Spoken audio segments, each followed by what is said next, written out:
Interest कितने type का होता है? जनरली दो टाइप का होता है ना, एक SI जिसको बोलते हैं यानी सिंपल इंटरेस्ट, और दूसरा क्या होता है? वही कंपाउंड इंटरेस्ट जिसको क्या बोलते हैं? CI। हाँ, अभी सबसे पहला चीज़ है कि ये दोनों में अंतर क्या है, ठीक है ना। सबसे पहला चीज़ क्या है, हमको जानना है ये दोनों में अंतर क्या है, क्योंकि जब अंतर जानेंगे तभी तो इस विषय में हम विशेष जान पाएंगे। तो आप एक चीज़ जान लीजिए, अभी सिंपल एग्जाम्पल के तौर पे समझिए, आपके पास 100 रुपया था, ठीक है, प्रिंसिपल 100 रुपया, हमारे पास इंटरेस्ट किस पे मिलता है? इंटरेस्ट किस पे मिलता है? प्रिंसिपल पे। प्रिंसिपल किसको बोलते हैं? मूलधन। हाँ, तो 100 रुपया अगर आपके पास इंटरेस्ट था और आप किसी को दिए, मान लीजिए हम ही को दिए इंटरेस्ट पे कि 5% इंटरेस्ट पे देंगे, तो अब जो ये इंटरेस्ट पे देते हैं ना, तो जनरली जो हम लोग इंटरेस्ट पे देते हैं पढ़ने के क्रम में या जो बैंकिंग के क्रम में, एनुअल के क्रम में, तो ये पर एनम होता है, ठीक है। जनरली अगर आप ऐसे लोकल वे पे काम करेंगे तो पर मंथ भी होता है, पर डे भी होता है, रोज 5% लेंगे, वो सब का वैल्यू नहीं है। लेकिन जो हम लोग का पढ़ने का क्रम है उसमें पर एनम यानी प्रति वर्ष 5% हो गया। तो आपके पास क्या क्या तीन चीज मिला ना, एक प्रिंसिपल जिसको P बोलते हैं, दूसरा 5% रेट, और तीसरा पर एनम, एनम मतलब टाइम।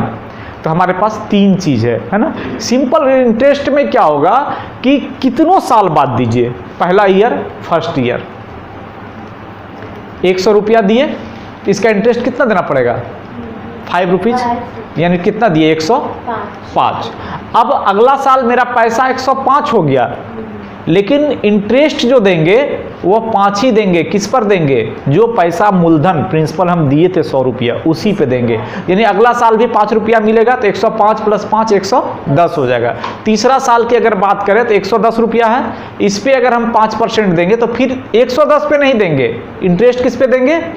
100 पे ही, और कितना हो जाएगा फिर? 5 रुपया देके 115, यानी हर साल 5-5 रुपया ही बढ़ेगा। अब आते हैं हम लोग इस पे, इसमें अगर यही 100 रुपया है तो फॉर जब फर्स्ट ईयर की बात करिएगा तो कोई दिक्कत नहीं है, 100 रुपया है, 5% इंटरेस्ट आप दीजिएगा, 105 होगा। लेकिन जैसे ही सेकेंड ईयर की बात करिएगा, अब ये 100 पे इंटरेस्ट नहीं लेगा, अब किस पे लेगा? 105 पे। ये जो अमाउंट है इसको क्या बोलते हैं? अमाउंट। इसको क्या बोलते हैं? प्रिंसिपल। ये है रेट। कंपाउंड इंटरेस्ट में हर एक साल के बाद, इंड के बाद, उसका अमाउंट क्या बन जाता है? प्रिंसिपल, नेक्स्ट ईयर का प्रिंसिपल। सिंपल इंटरेस्ट में ऐसा कुछ नहीं होता है, प्रिंसिपल ही रहता है, बस इतना ही अंतर है कंपाउंड इंटरेस्ट और सिंपल इंटरेस्ट में, इसके अलावा और कोई अंतर नहीं है। तो इसको निकालने के लिए हमारा एक फार्मूला था किसका? सिंपल इंटरेस्ट का, SI का। क्या था? P × R × T, यानी मूलधन गुने दर गुने समय बटे 100, ठीक है। तो पहला साल के लिए तो मेरा यही रहेगा। दूसरे इस फार्मूला से भी हम कंपाउंड इंटरेस्ट निकाल सकते हैं, लेकिन हर एक बार अलग अलग करना पड़ेगा। फर्स्ट ईयर के लिए ये होगा, फॉर सेकेंड ईयर की जब बात करेंगे तो उसमें P बराबर हो जाएगा अमाउंट ऑफ फर्स्ट ईयर।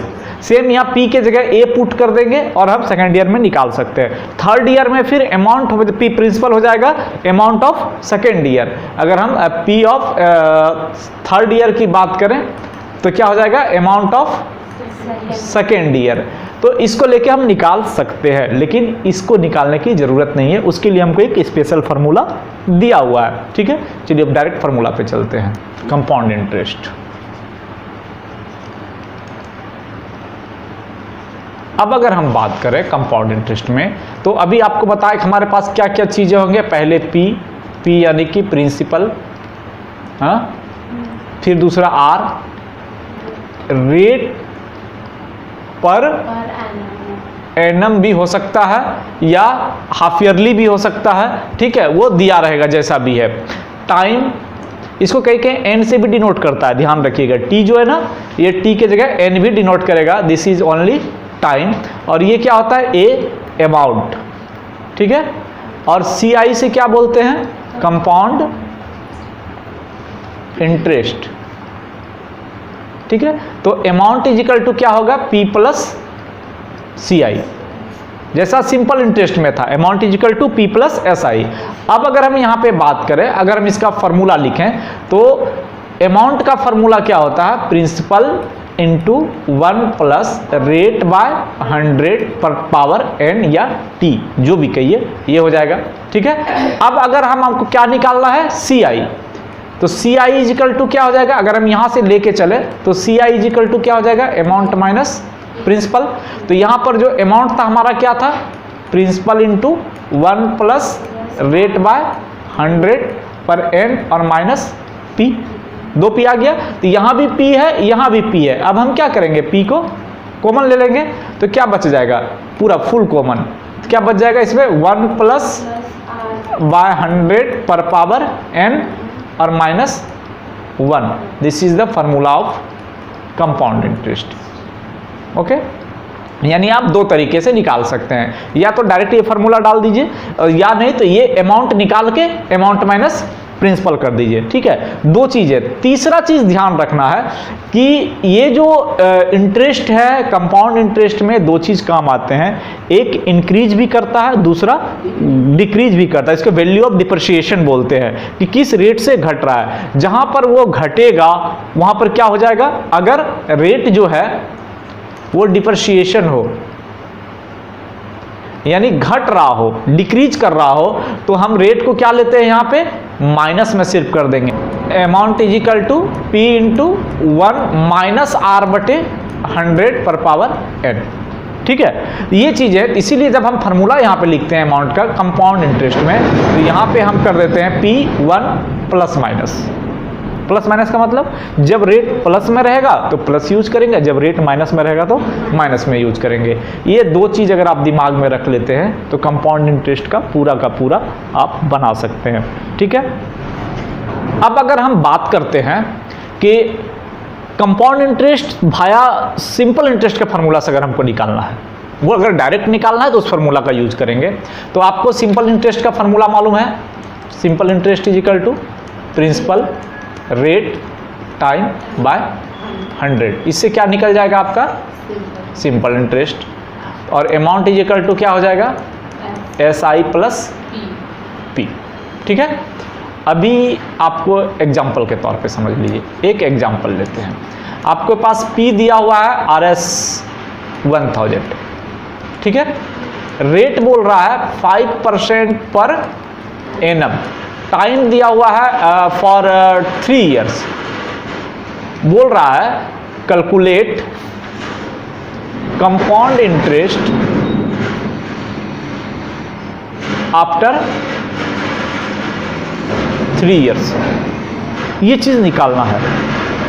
अगर कहीं कहीं लिख भी सकता है, जैसे आपके क्लास में अगर डायरेक्ट फार्मूला से निकालने देगा तो यू लिख देगा यूज डायरेक्ट फार्मूला, और अगर नहीं लिखता है, ठीक है, तो आपको यूज करना है bye using simple interest formula. ठीक है, इस फार्मूले को यूज करके बनाना है। तो जब अगर आप डायरेक्ट फार्मूला यूज करते हैं तो 1 स्टेप में बन जाएगा, लेकिन अगर इस फार्मूला को यूज करेंगे तो 3 स्टेप में बनेगा। क्या करना पड़ेगा आपको, गिवन में तो ये दे दिया PRT, सबसे पहले हमको अमाउंट और CI निकालना है। तो हम यहाँ पे लिखेंगे by using simple interest formula we calculate amount after first year. क्योंकि 3 साल का बोला ना, 3 पार्ट में आपको बनाना पड़ेगा। अगर हम सिंपल इंटरेस्ट का फार्मूला भी बताए ना कि हर साल के बाद उसका अमाउंट प्रिंसिपल में कन्वर्ट हो जाता है, तभी हम आफ्टर फर्स्ट ईयर अगर करें तो अमाउंट इज इक्वल टू क्या हो जाएगा, principal 1000, rate 5%, time 1 year by 100। Amount नहीं, सॉरी, ये क्या था, SI का फार्मूला ना, SI। तो 100 कट गया, 10 5 जा RS 50। तो अमाउंट क्या हो जाएगा, 1000 प्लस 50 1050।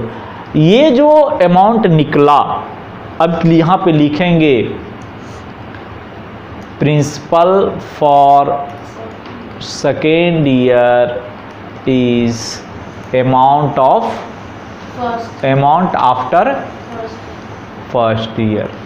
ओके, तो अब जो सिंपल इंटरेस्ट निकालेंगे for second year, this is the amount, कितना प्रिंसिपल क्या हो जाएगा 1050, 1050, समय 1 साल, क्योंकि हर एक साल का अलग अलग निकाल रहे हैं इसलिए 2-3 नहीं लेना है, इनटू रेट 5 बटे ये कट गया 5 2 जा और 2 से इसको कटाएंगे तो 5 2 5 यानी RS 52.50।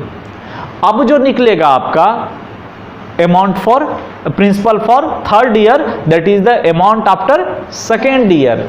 तो principal for third year is equal to amount after second year.